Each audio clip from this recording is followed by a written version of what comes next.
Vamos se pôr em pé, somente crer, tudo é possível. Inclina sua face, feche seus olhos. Somente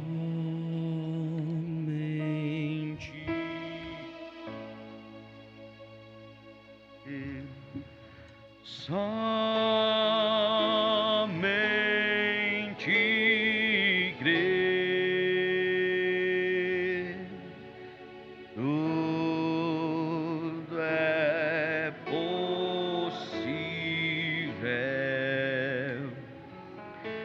Somente crer.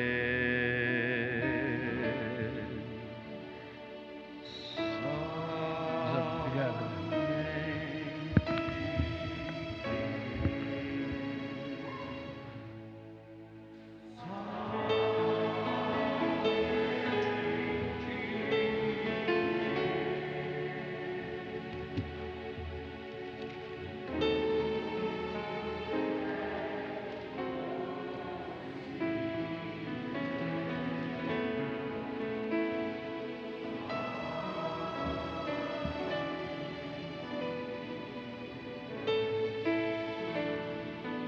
Oremos. Senhor Deus e Pai Todo-Poderoso, Deus nosso soberano Senhor, Deus de toda honra, toda glória que é devida ao Senhor, nós estamos aqui em Sua presença mais uma vez. E estamos aqui somente com o propósito de Te adorar, Senhor. E aqui, adorando ao Senhor, desfrutando de Sua presença, nós queremos que o Senhor fale conosco através de Sua palavra. Que o Senhor realmente tome a liderança, Senhor. Tenha liberdade, meu Deus. E sempre o Senhor tem se agradado de vir em nosso meio. Por isso, mais uma vez, contamos com a Sua ajuda. Todos nós precisamos de Ti, Senhor. Precisamos da direção, precisamos da Sua unção sobre a nossa vida. Precisamos de tudo, Senhor. Jesus disse que o homem não pode receber coisa alguma se não vier do céu. E se vem do céu, é isso que nós queremos e precisamos. Fale conosco esta noite, Senhor, pois nós nos entregamos a Ti, em nome do Senhor Jesus. Amém. Boa noite, meus irmãos. Graças a Deus, depois de termos participado de um encontro de pastores, que foi muito bom lá em Chapecó, tremendo mesmo cada encontro, nós temos sentido a presença do Senhor nosso Deus, palavras muito importantes para nós, ministros.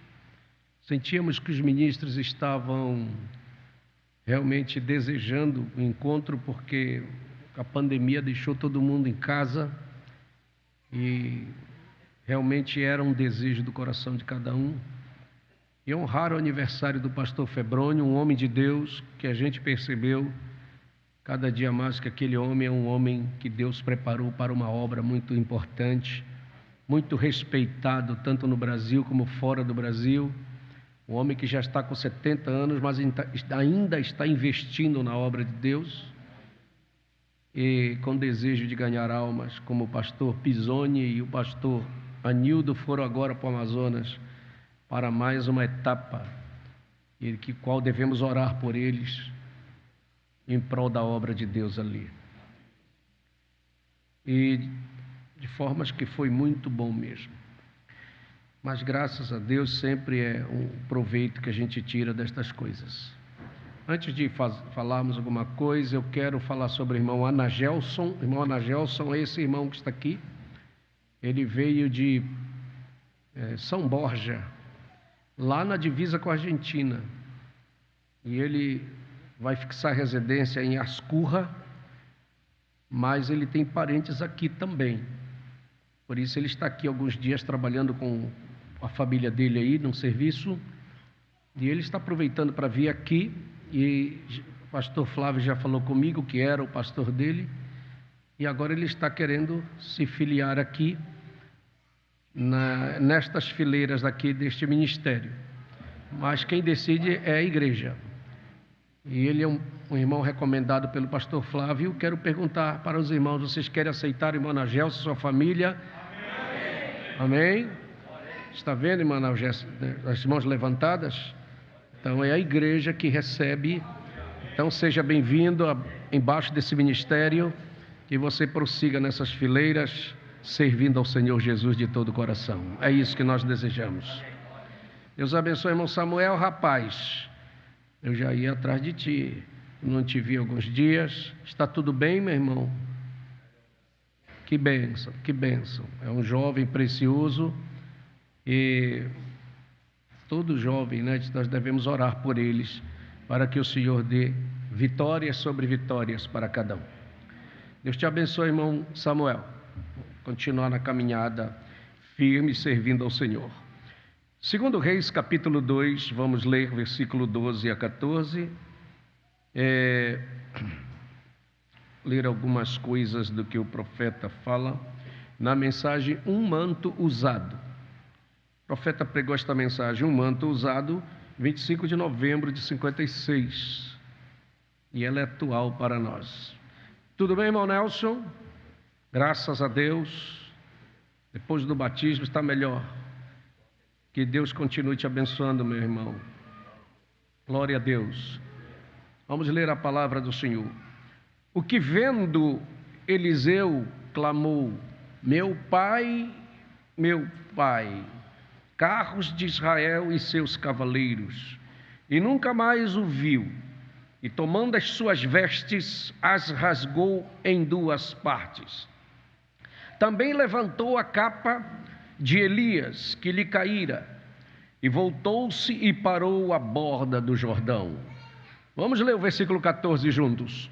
E tomou a capa de Elias, que lhe caíra, e feriu as águas, e disse: onde está o Senhor, Deus de Elias?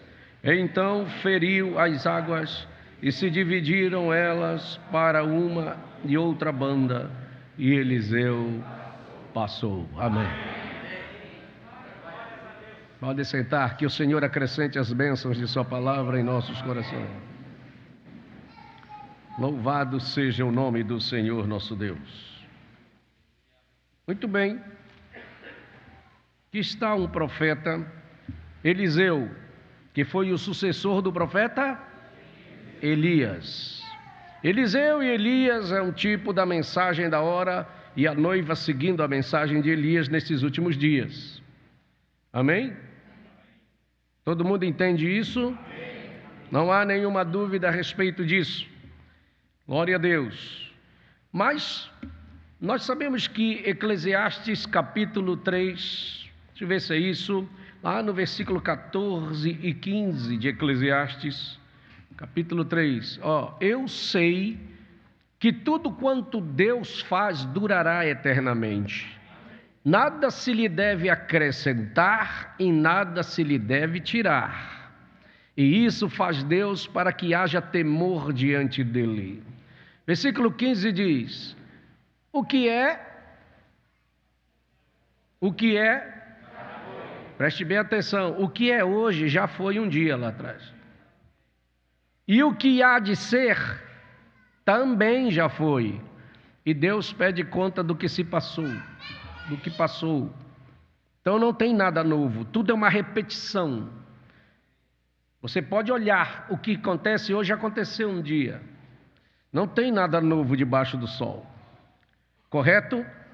Então o tempo de Eliseu, o tempo que se dá esses fatos, durante o reinado de Israel na terra, porque Israel era uma nação, e era uma nação poderosa, certo? E havia um tempo pacífico na parte militar, mas a parte espiritual era um tempo de personificação. Naquele tempo já era um tempo de personificação. E se você prestar atenção, hoje também é um tempo de personificação. Antes de Jesus chegar a esta terra, houve também uma personificação. Quando Moisés esteve na terra, houve personificação. O que é isso, pastor? O que é que você quer dizer com isto? Você sabe que existiu Moisés como profeta genuíno de Deus, mas tinha também Janes e Jambres, que eram do lado de Faraó. E eles imitavam o que Moisés fez. Inclusive os primeiros milagres das pragas que foram caídas, que caíram no Egito, Janes e Jambres imitaram. Eles imitaram tudo. Amém? Você vê que a vara que Moisés lançou, ele não tinha um cajado, e Deus disse, lança essa vara, e ela se transformou em serpente. Janes e Jambres também fizeram a mesma coisa. Eles fizeram aparecer 2 serpentes também, iguais a de Moisés. Só que houve um problema. A de Moisés engoliu as outras 2. Porque o que o diabo faz não é genuíno, ele só personifica, ele só imita. Nós temos que entender que a coisa é muito sutil que dá para enganar as pessoas. Porque você tem que entender uma coisa. Eu cheguei à conclusão, ouvindo a mensagem do profeta, quando ele prega o único lugar para adoração, só existe um lugar perfeito de adoração para o Senhor, e ele prega uma mensagem desse tipo, e ele fala muito claramente, eu cheguei à conclusão, que todos na terra, grave bem isso, todos sobre a terra serão enganados, só tem uma exceção, o eleito que não será enganado. Se nós aprofundarmos isso, você vai ver que é verdade. Vou repetir, todos na terra, em cima desta terra, serão enganados. Só tem um grupo que não será enganado, é o eleito de Deus. Então o tempo é difícil, é um tempo de personificação. Veja, e se olharmos para trás no Velho Testamento, sempre podemos encontrar exemplos do que está acontecendo hoje. Sempre na Bíblia as coisas que são agora são apenas os antítipos do que era no princípio. Veja, no livro de Gênesis, o livro de Gênesis produziu tudo que nós vemos hoje. Tudo, grave bem, tudo que nós estamos vendo hoje começou lá atrás no livro de Gênesis. Lá no princípio, bem no princípio de todas as coisas. Não há nada no mundo a não ser o que começou em Gênesis, pois Gênesis é princípio, é o início de tudo. Ali em Gênesis começou o cadaísmo. Mas nós estamos vendo tantos ismos hoje, mas já tinha lá em Gênesis. Se nós formos aprofundar em Gênesis, vocês estão tranquilos? Eu estou notando que estão meio agitados. Eu sinto daqui de cima alguma coisa. Eu quero que você se concentre na palavra. Não deixe nada perturbar você. Amém? Amém. Deus abençoe os irmãos que estão na internet nos assistindo. Então Gênesis foi o começo de tudo. Ali começou o cadaísmo. Em Gênesis começou tudo. A verdadeira igreja começou em Gênesis. O falso crente também começou em Gênesis. Quem era o falso crente que começou lá no início? Caim. E ele era crente? Era. Ele adorava? Adorava. O altar de Caim, perfeito, maravilhoso. Igual muitos altares que você vê por aí, bonito, brilha. Nos olhos você diz, que coisa maravilhosa. Mas é falso. Porque não é a beleza, não é o tamanho. Não, Deus não está nisso aí. Deus está na revelação. Caim estava tão enganado que ele achava que ia impressionar Deus com as belezas das frutas. Certo? E você vê que a mentira de Satanás, aí até hoje ele faz as pessoas acreditarem que o que foi aconteceu lá no Éden é que alguém roeu uma maçã. E tem até a Apple, que o símbolo dela é uma maçã ruída. Por que que é? Porque eles acreditam nisso. E isso é uma mentira do diabo. É ou não é? Mas quem falou para Abel que era um cordeirinho que foi sangue? Quem contou isso para Abel? Aí vem Paulo no livro de Hebreus, diz assim: pela fé Abel ofereceu um sacrifício melhor do que o de Caim. Fé é revelação. E para adorar a Deus perfeitamente tem que ser por revelação. Se não for para revelação, nós entramos aqui, fazemos bagunça deste lugar. Nós mandamos tocar uma música bonita, todo mundo dança, pula, vira cambalhota, mas isso não é adoração de fato. Não quer dizer que um ritmo vai fazer você alegrar você. O que alegra você é o Espírito Santo na igreja, e o que vai alegrar você é a palavra quando é lida. Você tem que ser estimulado pela palavra. Mas quando o Espírito Santo sai, nós temos que inventar qualquer coisa. Se o Espírito Santo não estiver ainda induzindo você e colocando algo no seu coração, nós vamos ter que fazer bolo quarta-feira para vir para a igreja. Meus irmãos, vai ter um bolo de... Como é que chama aqueles bolos gostosos de leite ninho, que tem leite ninho no meio, que faz chegar, lambe até os berços. Que as irmãs sabem preparar muito bem. Né, irmão Neri? Vamos fazer bolo para ir. Aí vem todo mundo na igreja por causa do bolo. Aí vem. Aí a gente vai inventar qualquer coisa. Mas nós aqui não precisamos inventar nada. É Deus que te traz para a adoração. É o Espírito Santo que move você. E você sabe que vem para encontrar com Ele no culto.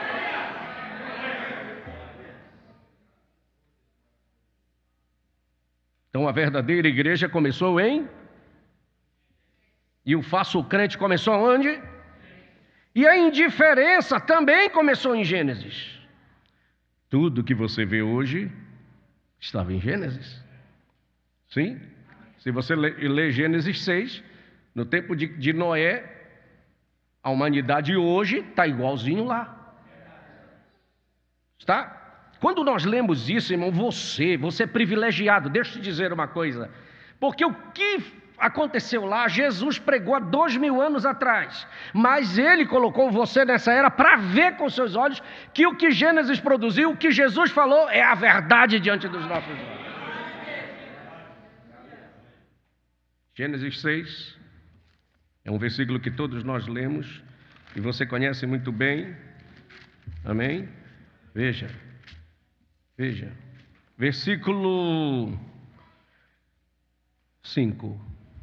Versículo 5, e viu o Senhor que a maldade de quem? Do homem se multiplicara sobre a terra. Isso é Gênesis? É Gênesis? Você não está vendo isso aqui fora? Olha o tempo que nós estamos há 6.000 anos depois de Gênesis. Mas olha lá em Gênesis, a maldade naquele tempo se multiplicou sobre a terra, e toda a imaginação dos pensamentos de quem? Dos homens, de seu coração era só má, continuamente. É ou não é nos nossos dias? Você não está vendo isso com seus olhos? Vocês estão me entendendo? Sim? Versículo 6. Então arrependeu-se o Senhor de haver feito o homem sobre a terra e pesou-lhe em seu coração. E disse o Senhor: eu destruirei de sobre a terra o homem que criei, desde o homem até o animal, até o réptil, até a ave dos céus, porque me arrependo de quê? De os haver feito. Sim? Eu vou parar neste versículo. Vamos ver o que Jesus disse. Eu vou voltar aí, hein? Vamos lá para Lucas 17, que é um versículo que todo cristão da mensagem, o profeta William Branham citou esse texto muitas vezes. Lucas 17 e versículo 26. O que é que eu li lá? Não foi de Noé? Não foi Gênesis? Não foi no tempo de Noé? Foi no tempo de Noé? Amém? Espera aí, eu acho que vocês ainda estão em dúvidas. Volta lá, minha irmã, em Gênesis 6 e coloca o versículo que eu parei, não sei se foi no 5 ou no 6. Parei no 7? Então, vai no seguinte. No versículo seguinte, 8. Diz assim, vamos juntos. Noé, porém, achou graça aos olhos. Era no tempo de Noé? Era? Que Deus estava arrependido porque a maldade cresceu tanto? Vamos agora para o que Jesus disse em Lucas 17, versículo 26. E como aconteceu nos dias de Noé, assim será também nos dias do... Espera aí. Quem é esse filho do homem? E se eu te disser que não é? Deixa eu tomar até um copo d'água. Querem aprender? Deus veio em 3 manifestações. Senhor Jesus. Qual é a primeira? Filho do... Filho do... Depois ele se tornou filho de... Está confundido. Primeiro, filho do... Segundo, filho de... E terceiro, filho de... São 3 manifestações, porque Deus vem, Ele sempre é perfeito em 3. Só 1, 2 disseram amém. Ele é perfeito em 3. Amém. Ele não é 3, mas Ele é perfeito em 3. Amém. Deu para entender? O que é um filho do homem? Não tira o versículo. O que é um filho do homem na Bíblia? Só 2 desse lado responderam. Gente, eu quero falar de coisas que gente da mensagem tem que ter isso na ponta da língua. Seja homem, seja mulher. Você é da mensagem? Você tem que ter isso na ponta da língua. O que é um filho do homem na Bíblia? Põe aí, tira esse versículo e coloca. Tem que fazer isso. Ezequiel capítulo 2, versículo 1. Vamos ver na Bíblia. Eu gosto de falar e provar com a Bíblia. Hoje você vai sair daqui catedrático. Ezequiel falando, e disse-me, quem? Deus, filho,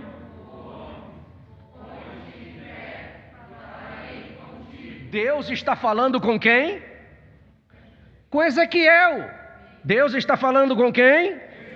Então todo profeta na Bíblia é tratado como?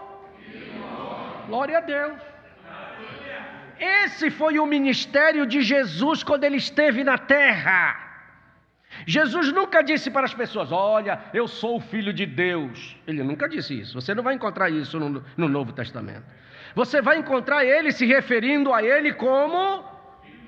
Vamos lá, Lucas capítulo 19, versículo 10. Deixa eu ver se a minha mente ainda está boa. Deixa eu ver.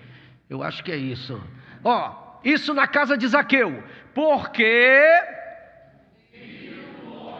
veio. Quem é esse filho do homem?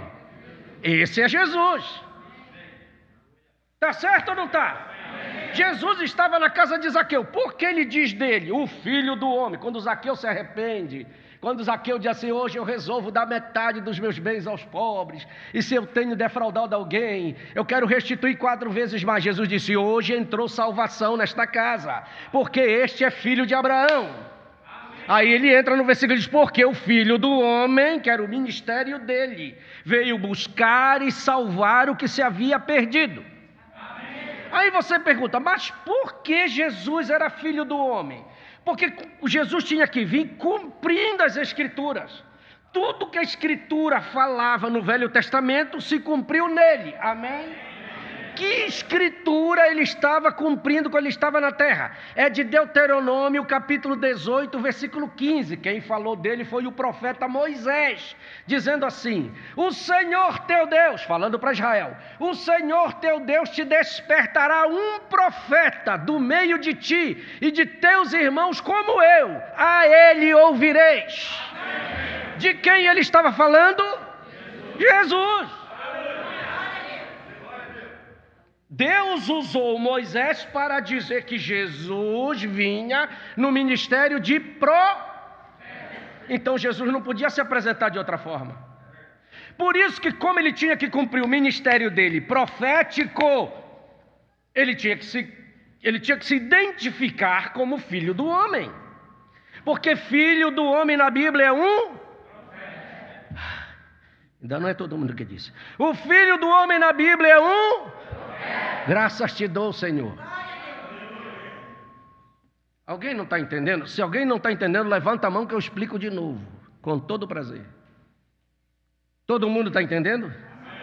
O ministério de Jesus, há 2000 anos atrás, foi um ministério de profeta. Ele era um ministério profético, que estava na terra, implantando um reino.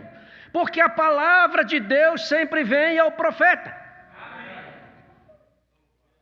Sim. Quando Jesus chegou, a religião não estava bagunçada?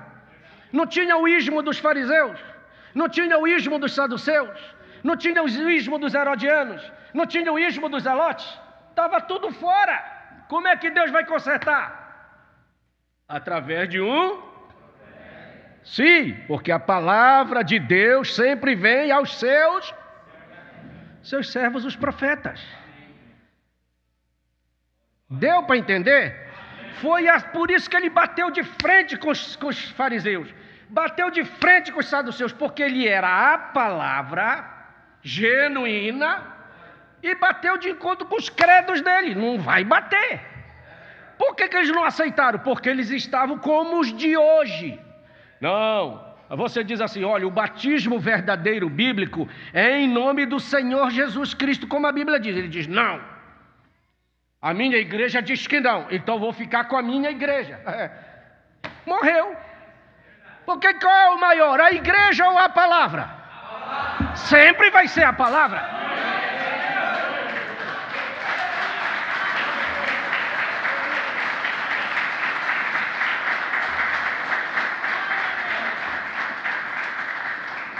Você se alegra porque Deus te tirou do sistema da igreja. Você estava preso no sistema de igreja. Você estava preso naquele credo. Você estava preso naquele dogma que até hoje está prendendo gente que não consegue sair. Mas você venceu a barreira. Não é você, foi Deus. Quebrou aquele jugo que estava na tua mente.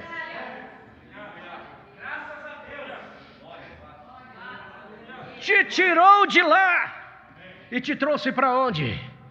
Você está aqui, não está num jugo de igreja. Aqui não é um jugo, aqui não é uma denominação. Aqui é a palavra sendo pregada. E eu nunca vou negar a palavra para você.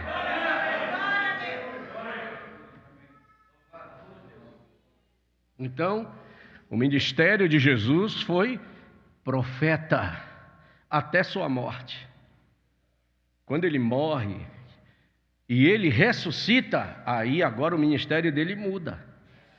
Ele não é mais filho do homem. Hoje o ministério dele mudou. Mudou. Quando ele vai, que ele sobe ao céu, que ele diz todo poder, toda autoridade me é conferida no céu e na terra, o ministério mudou para filho de Deus. O que é filho de Deus? É o intercessor, é o que está em teu favor. É a intercessão que aquele diácono viu, Estevão, viu diante de Deus. Que as pessoas pensam que é dois, não, é só o sacrifício que está lá, a representação. Jesus não podia assumir, porque ainda está sobre ele toda a responsabilidade. O nome é dele, Jesus. Você é salvo por Jesus. As enfermidades que estão aqui, elas saem em nome de Jesus. Demônio respeita o nome de Jesus. Tudo está na responsabilidade dele. Então toda a obra da redenção está em cima de Jesus, porque foi ele que fez. Ele era o filho. Deus não tinha outra forma de fazer a redenção. Ele tinha que se tornar um filho. Ele tinha que se tornar parecido conosco. Deus não podia dar sua glória, ele é espírito. Como é que um espírito vai descer, andar entre nós e nós vamos crucificar um espírito? Tem como a gente ver espírito? Como é que vai se matar um espírito? Para começar, Deus não morre. Quem pode matar Deus? Se Ele é a vida e Ele é o espírito que domina sobre tudo. Mas alguém tinha que morrer, porque o salário do pecado é alguém tem que morrer, porque o pecado entrou, alguém tem que morrer. Mas quem era para ir para aquela cruz era eu, era você. Éramos nós que somos o problema, que pecamos. Mas aí ele tem que nascer um filho parecido conosco, para se tornar parente. Porque a lei dizia que quem devia resgatar era um parente. Está lá na lei levítica. Só um parente pode resgatar. E quando o parente vai resgatar, por exemplo, o irmão Janagelso teve problemas. Ele precisava ser resgatado. E só eu, que parente dele, se eu fosse um parente dele, só eu que tinha direito. Eu chegava lá na presença do juiz e dizia assim: eu sou parente do irmão Janagelso e eu vim para resgatar ele. Eu vou comprar tudo que era dele para devolver de volta. Aí o juiz dizia: é verdade? Então vamos marcar a cerimônia. Aí marcava a cerimônia. Tinha que ser fora da cidade, num lugar determinado fora da cidade, e eu tinha que tirar o meu sapato. Era assim que a lei dizia. Eu tirava o meu sapato e dizia: este sapato está como memorial de que eu estou resgatando os bens do Janagelso.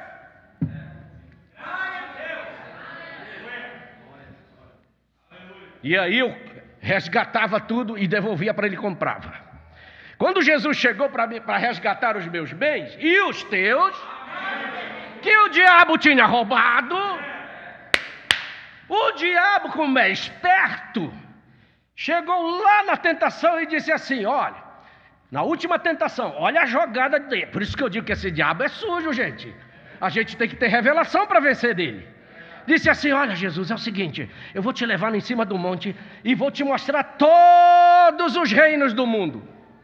Por que ele fez isso? Olha, está vendo todos os reinos do mundo? Disse assim: tudo isso eu te dou, porque ele estava no poder dele mesmo. Ele tinha roubado. Tudo isso eu te dou, só basta que o Senhor se prostre e me adore. Vamos dizer que Jesus aceitasse aquela jogada do diabo. Mas como o diabo é sujo, não sabe fazer negócio bom, porque tudo quanto é negócio torto é ele que faz, ele podia requerer de volta a hora que ele quisesse. Podia ou não podia? Porque ele está fazendo uma jogada ali. Jesus disse: não, eu não quero. Rejeitou. Por quê? Porque Jesus não queria fazer negócio com o diabo dado, ele queria comprar.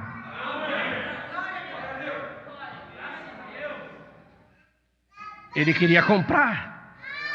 E o diabo entrou pelo cano naquela negociação e saiu correndo, porque ele achava que ia dobrar Jesus como ele dobrou os outros. Por isso que quando chega no último dia da sua vinda, amém? Da sua vida aqui na terra, você sabe que ele carregou a sua cruz, ele caiu, contrataram o Cirineu, Simão, para ajudá-lo, ele pegou a cruz de volta, e para onde ele foi com a cruz? Ele passou pela porta? Vocês estão me entendendo? Ele passou pelas portas do muro, para fora da cidade. O Monte Gólgota ficava fora.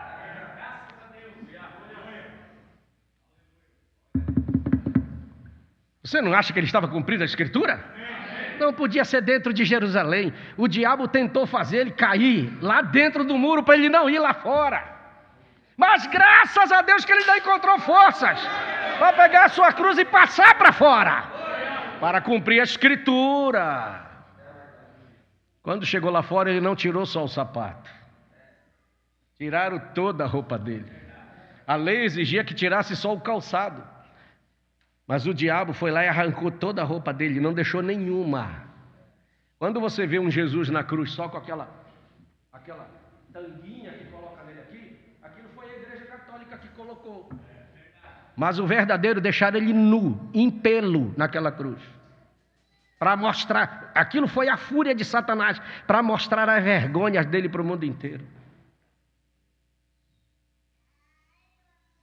Eu estou falando palavras do que o nosso profeta diz. Você está me entendendo? Ele não tirou só o sapato, tiraram toda a roupa dele, mas ele fez o sacrifício até o final. Ali ele comprou a minha alma, que não custou prata, diz Pedro, não custou ouro, não custou pedras preciosas, porque não tinha prata nem ouro para comprar só a minha, eu estou falando só a minha, nem só a sua, porque vale muito mais do que 10 mil mundos. Não tinha o ouro do mundo todo, não comprava só a sua. Mas foi o precioso sangue do Senhor Jesus Cristo. O precioso sangue do Senhor Jesus Cristo. Nós temos que dar muito mais valor para este sangue. Este sangue é muito mais do que você imagina. Não é sangue do pastor Jorge. É sangue precioso que nos purifica de todo pecado.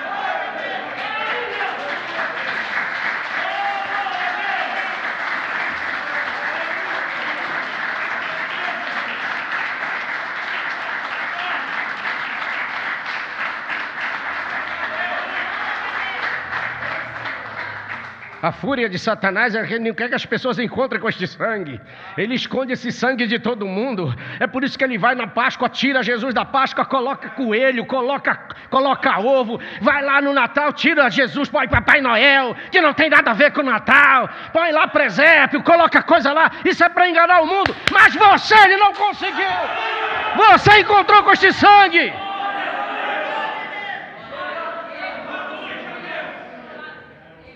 E o problema, sabe o que é? É que ele tenta jogar pecado hoje sobre você e não consegue. Ele tenta levar você de volta ao pecado, ele não consegue. Ele pode estar até aqui essa noite, mas ele já é derrotado, porque tem um sangue sobre nós.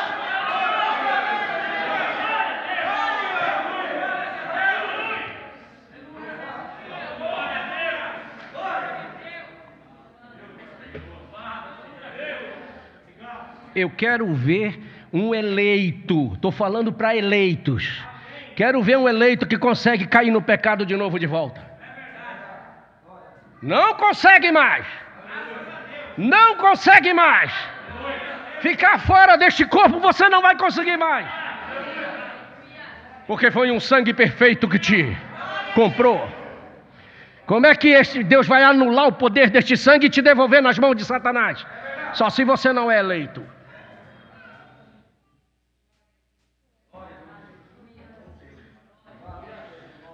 Estou pregando para te dar segurança. Nós não estamos brincando de igreja. Pode vir o diabo mentir que tu é fraco mesmo, mas é você que é fraco, mas ele é forte. O diabo pode dizer que você não vai dar conta, tá certo, diabo, eu não dou, mas tem um que dá. Eu não dou, mas ele dá.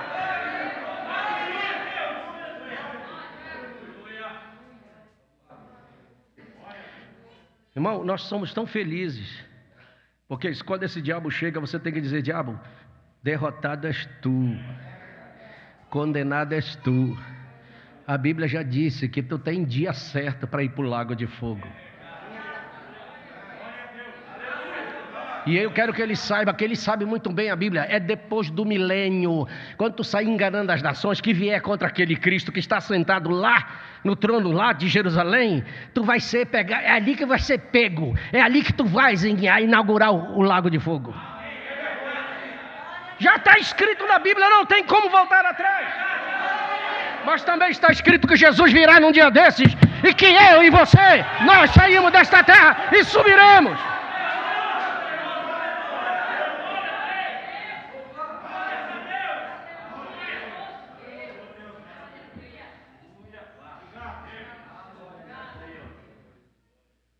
Então deixa eu acabar de explicar ali para a gente poder entender bem.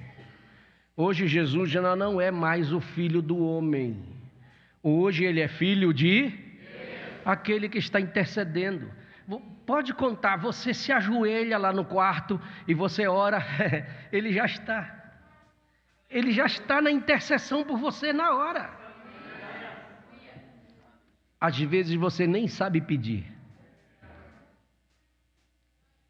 Nem sabe pedir. Às vezes você não sabe expressar o que você quer. Mas ele está na intercessão. Ele sabe o que você precisa. Você não expressa direito, a sua oração nem sai direito, mas ele diz: olha, pai, sabe o que é? O que a nossa filha está dizendo? Vou te mostrar na Bíblia, Romanos 8, 26. Quer ver na Bíblia isso? Quer saber como a tua oração chega lá? Você quer saber disso? Louvado seja Deus. E da mesma maneira também o Espírito ajuda as nossas. É na hora que você está ali, não sabe nem falar direito. Tem gente que nem sabe orar direito ainda.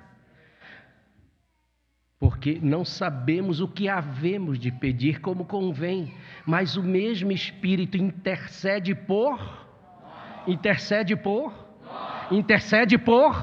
com gemidos inexprimíveis.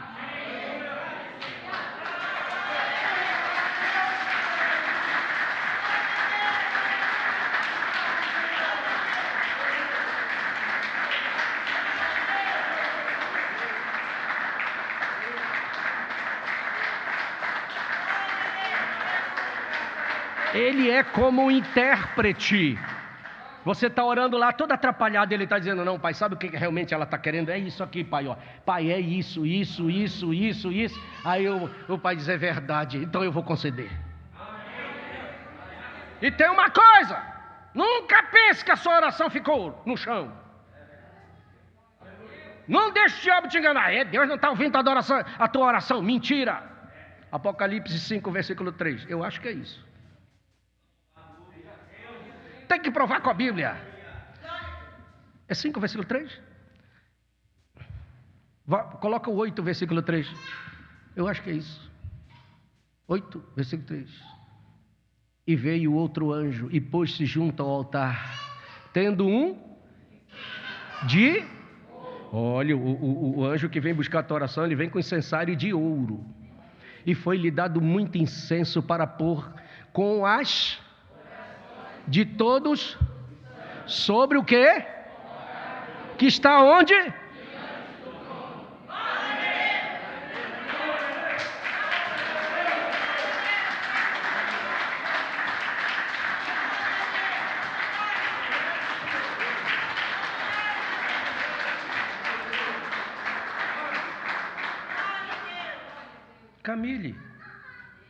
Camille, tua oração está lá.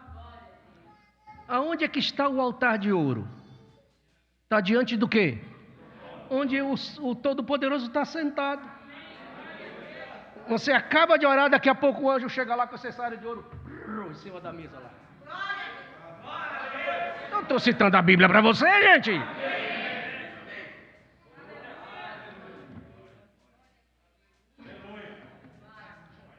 Hoje, daqui em diante, vocês vão orar diferente. Você nunca vai mais orar com medo, nem com dúvida. Você vai orar: Senhor, eu sei que a minha oração está chegando diante do Senhor. Eu não tenho dúvida disso.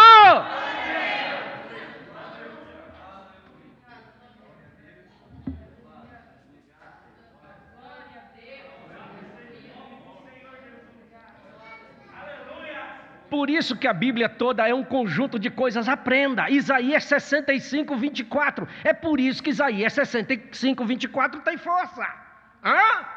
Vamos juntos. E será que antes que clamem,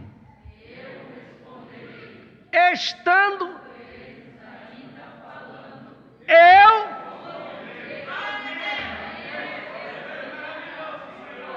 Ainda não pegou na veia de vocês, não. Porque se pegasse na veia, vocês estavam pulando aí. Gente, não tem como falhar. Vocês vai diante dele antes, antes. Ele não precisa nem ouvir você clamando, ele já sabe. Antes que você fale, antes que você clame, ele já está respondendo.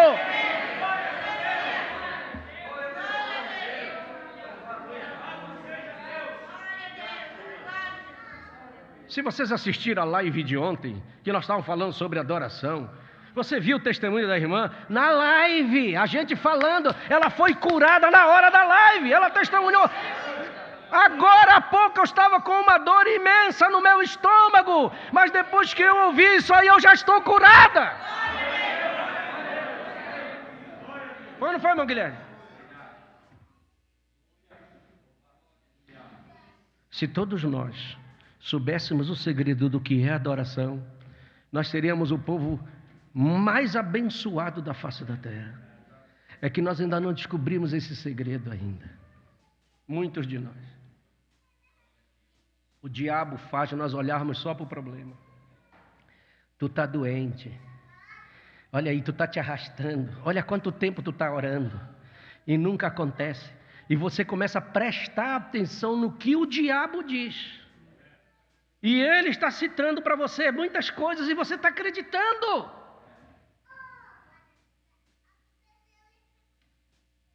E você vai concordar comigo que é verdade. Mas se você tivesse focado na adoração, você já tinha vencido isso faz tempo.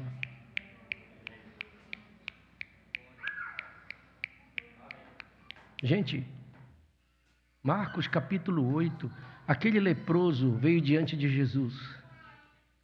Quem era um leproso em Israel? O camarada que era leproso, ele era condenado pelo sacerdote, ele tinha que sair imediatamente da cidade e ficar no campo, perambulando. Não podia se aproximar de ninguém, porque aquilo era contagioso, a lepra. Alguém se compadecia, deixava um prato de comida em qualquer lugar para ele vir comer lá, mas ele não podia se aproximar de ninguém. E outra, se alguém viesse andando no caminho no campo,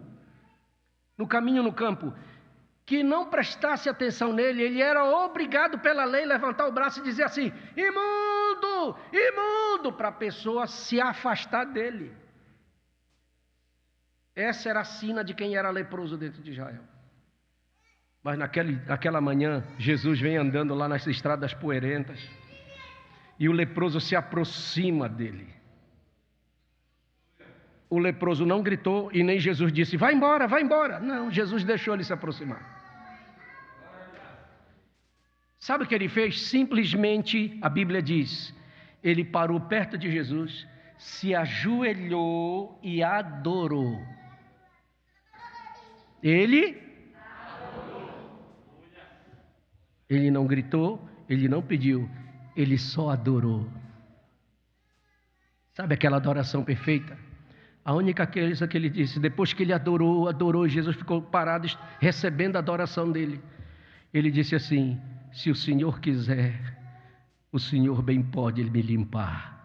Jesus na mesma hora disse: eu quero, meu filho, seja limpo. Na mesma hora a carne dele ficou como a de uma criança.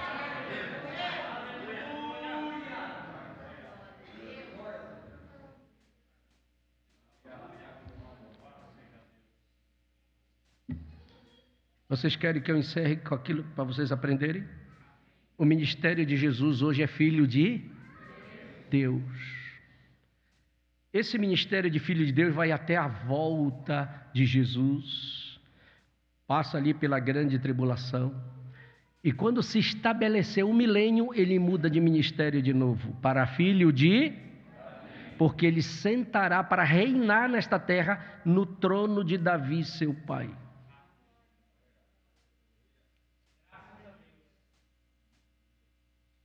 Então, filho do homem já terminou há 2000 anos atrás. Hoje ele está como filho de... mas ele não volta filho do homem de novo. A Bíblia não diz isso. É uma sequência. Filho do homem, filho de Deus e no milênio filho de... Agora coloca de novo, Lucas 17, 26. É aí que o profeta William Branham veio pregar demais sobre isso, para você entender. E como aconteceu nos dias de Noé, assim será também nos dias do... Mas o que é ministério do Filho do Homem? É o ministério de... Mas Jesus não está mais no ministério de profeta. Ele está no ministério de Filho de Deus, intercessor. Então não há confusão nisso. É porque no fim das eras, para cumprir Malaquias 4, 5 e 6... para cumprir Mateus 17, versículo 10 e 11, que o próprio Senhor Jesus disse... Coloque lá, minha filha. Mateus 17, versículo 10 e 11. Os escribas fizeram Jesus nos dar essa revelação. E os seus discípulos o interrogaram dizendo: por que dizem então os escribas que é mistério, quer dizer, que é necessário que Elias venha primeiro? Jesus respondeu: vamos lá. E Jesus respondendo disse-lhes: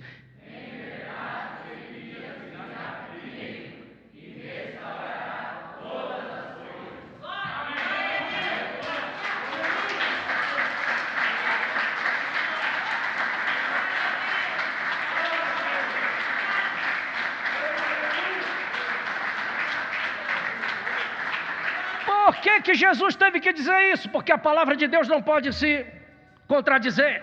Jesus estava confirmando o que foi falado para Malaquias. Vamos lá, capítulo 4, versículos 5 e 6. Você vai entender, mas isso tem que ter revelação. E eis que eu vos envio o antes. Qual é o dia grande e terrível do Senhor? Já chegou? Mas está vindo aí. Qual é? A grande? Antes da grande tribulação chegar, eu vos enviarei o profeta Elias.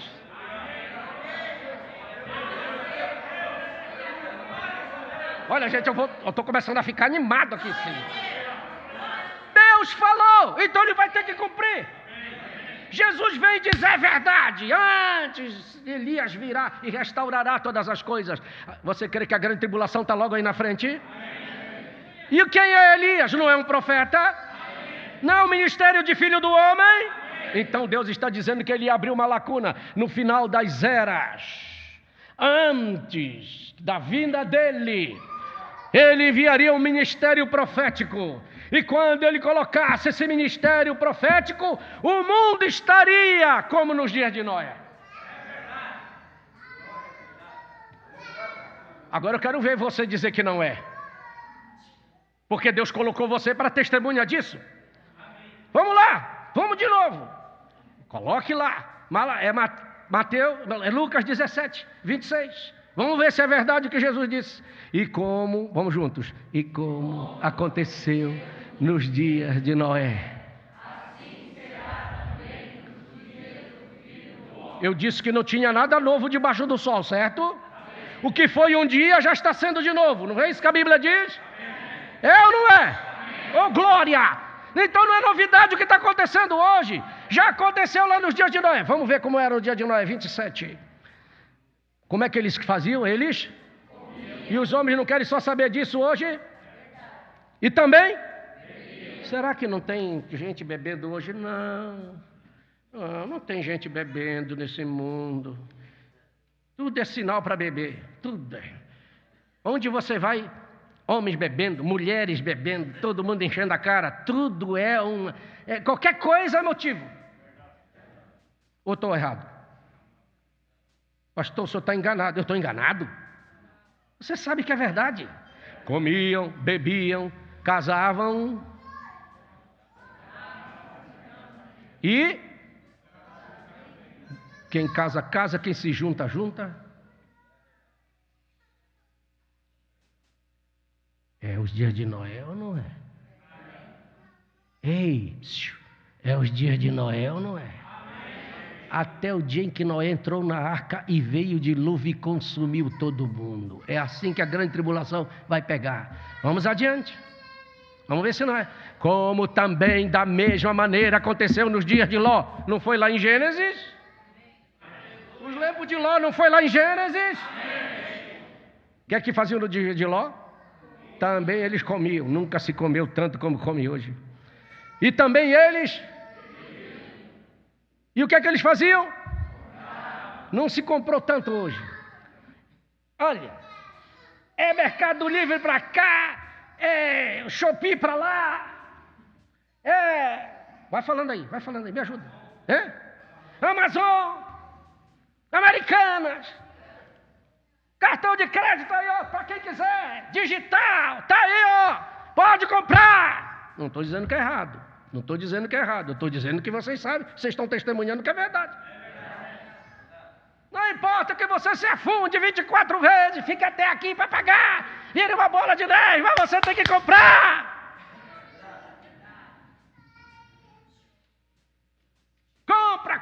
Compra, olha, o celular novo saiu, está aqui, o Xiaomi, mas agora está vindo outro, não sei o que, o 11, o 12, e não sei o que, e pá, a gente divide até em 36 vezes, hein? O teu tá bonzinho, mas eu preciso desse. É os dias de Noé. É incansável. É compra, tá bonzinho, mas a gente quer outro. E aquela coisa que te dá, eu tenho que comprar, é o dia de Noé. Você está sendo, é a mesma coisa, é você que está sendo, porque nada é novo, tudo é a mesma coisa de novo. Porque no tempo de Noé era assim. Tinha Shopee no tempo de Ló. Tinha o Mercado Livre. Então eles comiam, eles bebiam, eles compravam, eles vendiam, eles plantavam. Nunca se plantou tanto como agora, né? E edificavam. Olha as construções. Olha a loucura das construções. Vamos fazer um prédio maior do que o outro. É o maior daqui do Brasil. E o outro vem, nós vamos fazer um maior. É assim ou não é? O dia de Ló, gente. Agora, só para nós aqui, eu até falo aqui do lado do microfone. Mas o que é mais que tinha no tempo de Ló?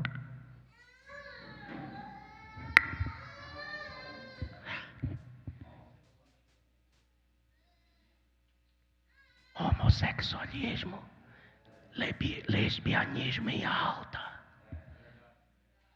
Os anjos vieram na casa de Ló e os anjos eram bonitões. Sabe como é? Anjo é bonito. E os homens da cidade avançaram porque queriam pegar os anjos. Ló disse assim: eu tenho 2 filhas. E você acha que a filha de Ló era feia? Era bonitona, louraça. Eu dou ela para vocês, leve e faça o que quiser. Não, nós não nos interessamos mais por mulheres. Era assim ou não era? Você está testemunhando os dias de Ló. Deus te deixou nessa era para testemunhar que o que é hoje já foi um dia. Mas nunca esqueça que quando estava lá em alta, é porque o juízo já estava bem ali na frente. Foi ali, os anjos estavam. E eu vou te dizer uma coisa baseada nessa mensagem. Tem uma Sodoma? Tem ou não tem? Tem. Não tem um Ló lá? Tem um Ló denominacional que é crente, que o Ló era crente, mas estava envolvido com os pecados de Sodoma. Para ele não tinha problema, bastava que ele estivesse no culto, não tem problema. Eu estou no culto, tenho uma Bíblia, achando que isso é suficiente. Mas estava envolvido lá. Eu duvido que o Abraão ia no culto de Ló. Abraão estava separado, debaixo dos carvalhais de Mamre. A esposa de Abraão não ia quase no shopping.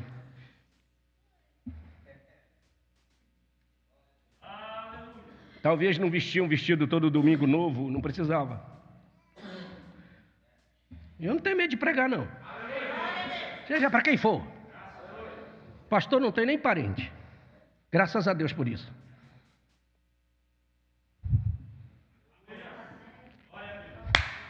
Abraão, ninguém veio aqui, Abraão. A senhora Ló, todo vem para ter um vestido novo, ela compra de monte. E aqui ninguém nos visita, lá na casa da irmã Ló. Toda semana tem gente lá comendo churrasco. Calma, mulher, calma. Tu queres ser igual a irmã Ló lá? É? Ló recebia visita todo fim de semana. E o Abraão ninguém ia lá. Mas um dia ele sai da tenda dele no calor. Como está calor esses dias. Vou lá para debaixo da árvore pegar um vento. Enquanto isso, a irmã Sara está lá, fazendo crochê lá. Eu não sei nem o que eu estava pensando. Talvez estava cantando hino. Lá vem 3 homens, de repente, naquela estrada poeirenta. Ninguém passava lá, gente. O Abraão olha assim, meio-dia, quase meio-dia. O que será? Quando ele se aproxima, o coração de Abraão, tum, porque ele olha com revelação.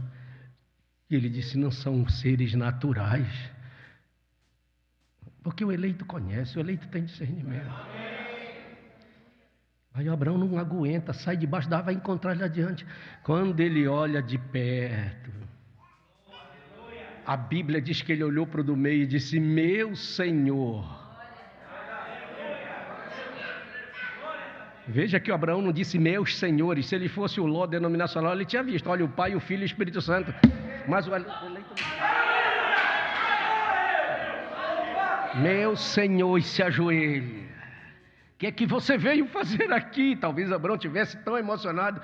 Ele disse assim, porque chegou a hora do juízo e eu não posso Trazer um juízo, chega até me arrepio. Eu não posso trazer um juízo sobre aquela cidade se eu não vim conversar contigo, que é meu amigo. Porque tem que cumprir a palavra, Abraão. Certamente o Senhor Jeová não fará coisa alguma sem antes contar os seus segredos aos seus servos, os profetas. E Abraão era um profeta de Deus. Ele tinha que ser contado para ele primeiro. Mas eu estou vendo que o senhor está num corpo igual o meu. Estou sim. E o senhor está com fome? Estou. Eu só quero almoçar? Quero. Olha, eu tenho uma mesa lá debaixo da árvore. O senhor senta lá? Sento. Agora tu imaginou, meu irmão? Faz de conta que tu é o Abraão. Vamos dizer, o irmão Alexandre é o Abraão. Está sentado desse lado. E o Elohim sentado do outro lado da mesa. Gabriel e Miguel junto dele lá.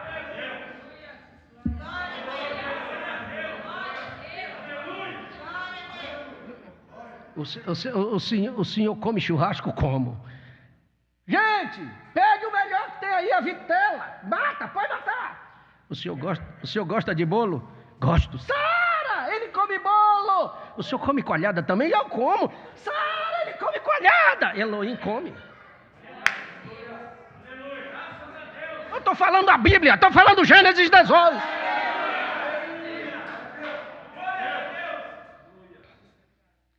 Agora, olha para você, tá bom? Eu já passei do tempo. Senhor, o que é que tu viesse fazer? Eu vou destruir aquela cidade. Mas lá tem o meu parente, Senhor. Ló está lá. O Senhor salva ele. Se tiver 40, o Senhor tem coragem se tiver 40 lá, o Senhor tem coragem de destruir? Não, se tiver 40, eu não destruo. Aí ele sabia que não tinha 40, Senhor. Se tiver 30 também eu não destruo. Senhor, não leve a mal. Mais uma vez, se tiver 20, eu não destruo. Olha só. A oração do eleito Abraão fez salvar sua família. Você já viu o poder da tua oração? Talvez você não se dê muita conta da tua oração, mas você tem um poder na sua oração que pode fazer voltar aquele que está lá fora. Pode ou não pode? Eu estou baseado em Gênesis 18. Por causa da oração de Abraão, Deus disse: olha, vocês 2 anjos, eu não vou, mas vocês vão. Mandou os 2 anjos para tirar o Ló por causa da oração do eleito. Deus não vinha para salvar Ló. Não. O compromisso dele era com Abraão, seu filho. Mas por causa da oração dele, Deus foi lá. Mandou os 2 anjos lá. Quero que tu saiba que você não é qualquer pessoa. Amém? Não foi o quadro que Deus fez hoje? Não eram os dias de Noé, não estão aí? Está tudo certo, gente. Vê se não é os dias de Noé. A Sodoma está lá. O Ló está lá. O Ló está lá. Está ou não está? Mas tem um Abraão em algum lugar também. Que não está misturado lá com o mundo. Está debaixo dos carvalhais de mangue. E Deus abriu um precedente. Mandou Elias nessa geração. Está ali a foto dele. Aquele homem aí é resultado de Malaquias 4, 5, 6. É resultado de Mateus 17, 10, 11. Deus cumprindo a sua palavra. Como nos dias de Noé. Assim será nos dias da vinda do Filho do Homem. Deus está se referindo ao ministério profético nesta terra, nesses últimos dias. E você vê, o ministério profético se manifestou numa mensagem nesses últimos dias. Deus de novo nessa geração, que estava no corpo daquele homem, para encontrar com os filhos de Abraão que estavam aqui, ó. Aí ele manda os 2 anjos que foram Oral Robert e Billy Graham. Não vieram os 2 anjos? Um pregando para os pentecostais e outros para os tradicionais. Deus cumpriu sua palavra, gente. Os 2 anjos já foram, já cumpriram seus ministérios. Tiraram aquele que tinha que tirar com as suas mensagens, que até hoje ainda estão fazendo efeito para alguns. E Deus também mandou Elias nessa geração e já tirou ele da terra. O que é que nós estamos fazendo aqui ainda? Olha a misericórdia de Deus. Olha a misericórdia de Deus. Eu só encerro com isso aqui. Jesus disse assim em Mateus 24: quando vocês virem a figueira brotar, sabei que está próximo o verão. Olhai para cima, levantai a vossa cabeça, porque a vossa redenção está. E ele disse: não passará esta geração. Que geração? A geração que viu a figueira brotar. Quem é a figueira? Israel. Brotou quando? 1948, quando eles foram formados nação. E uma geração na Bíblia de quantos anos?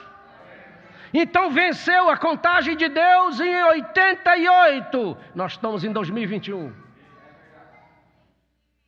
O que é que nós estamos fazendo aqui ainda? Nunca esqueça que Deus é longânimo.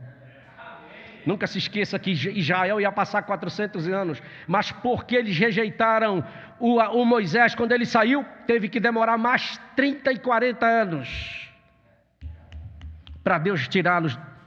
Eu não sei, de 88 para cá quantos anos tem? Quem é bom de matemática, faça a conta rápido. Hein? Quanto? 33?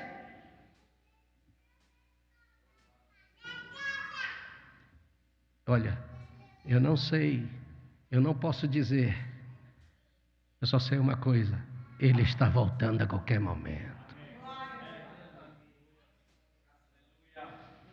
Vocês viram que uma coisa que o irmão Brana pregou, que aquela mulher está assumindo o governo dos Estados Unidos agora, porque o presidente vai passar por um período de cirurgia? Você não vê que o irmão Brana profetizou isso? Você está ciente disto? Dentro da mensagem? Está ou não está? Até pastores dentro dos Estados Unidos estão reconhecendo que o William Branham pregou e o que ele profetizou era verdade. Mas o que adianta agora? Que já fechou o tempo lá. A coisa está se unindo. O evangelho já passou de lá, já passou pelo Brasil, já está na África e já está fechando lá na Ásia de novo. O profeta disse que as eras da igreja são um círculo. O círculo tem que fechar. E depois que fechar, acabou. Nós não temos que esperar mais nada. Você tem que tirar os seus olhos daqui e olhar para cima, como Jesus disse. Nós temos que sair daqui sabendo que podemos não ter o culto domingo. Quando terminar um domingo, despeça do seu irmão, vá para casa, mas não espere que nós vamos ter um culto na próxima quarta. Pode dizer quem quiser dizer, mas cada dia que eu leio esta mensagem, cada dia que eu ouço as profecias, eu vejo que o meu Senhor Jesus disse é verdade, e que o seu profeta profetizou é a verdade, e que nós vamos sair desta terra a qualquer momento desse, e vamos para o nosso lugar. A cidade está preparada. As luzes já estão brilhando. Os portões estão fechados. Os anjos estão contemplando, extasiados, querem entrar e não pode.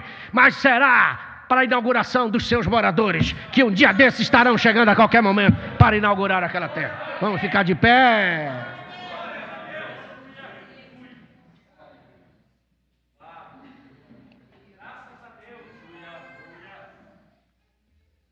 Agradeça ao Senhor Jesus. Obrigado, Senhor, por nos dar a oportunidade de mais uma vez estarmos aqui. Ainda temos tempo de estar aqui louvando e adorando ao Senhor. O profeta diz que cada vez que vemos a igreja, nós temos que vir com o propósito de ver aonde estão os nossos defeitos e ver onde podemos melhorar. Hoje eu olho para mim e vejo que eu tenho problemas e cheio de defeitos, que eu preciso melhorar. Ajude-nos, Senhor. Nós estamos mostrando a sua palavra. Eu não escondo nada do que está escrito. A verdade a gente prega. A mensagem está aqui aberta. Eu tenho lido ela para o teu povo e tenho dado sua palavra. Nós não precisamos ver os alicerces desse templo tremer. Não. Nós não precisamos ver um reboliço acontecer, um vento chegar e entrar aqui. Nós não dependemos disso. Às vezes nós queremos condicionar nossa mente a isto, mas não é isso que nós queremos. Nós queremos a Tua palavra, ela é suficiente para nós.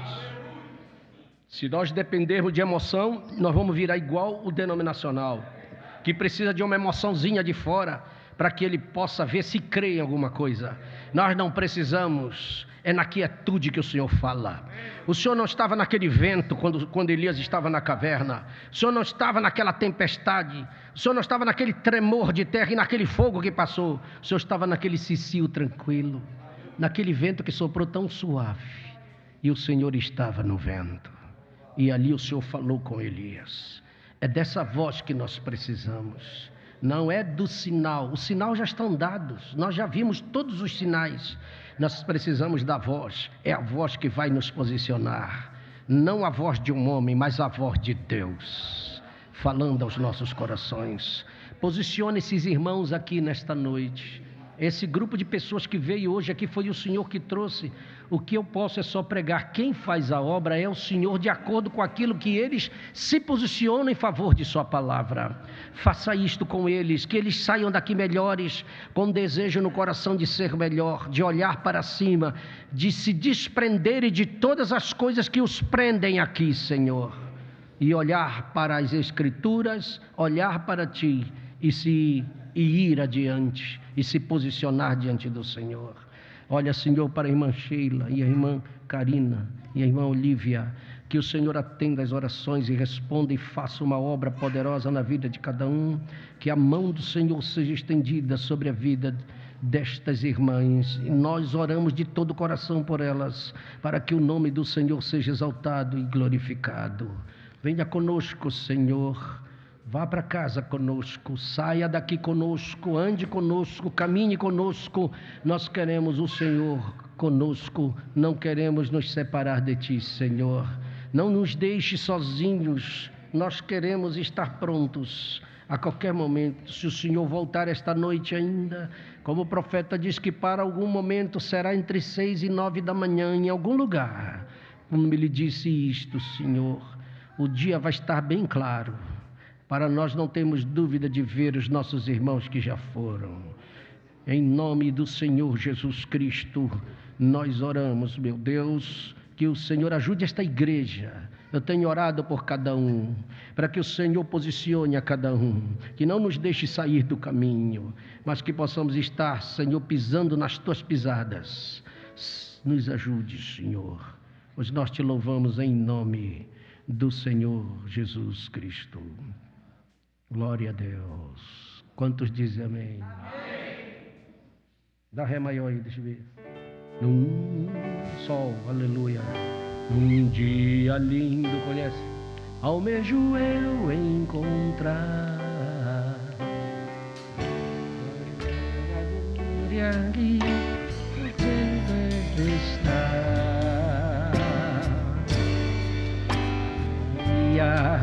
Posso então não sentir,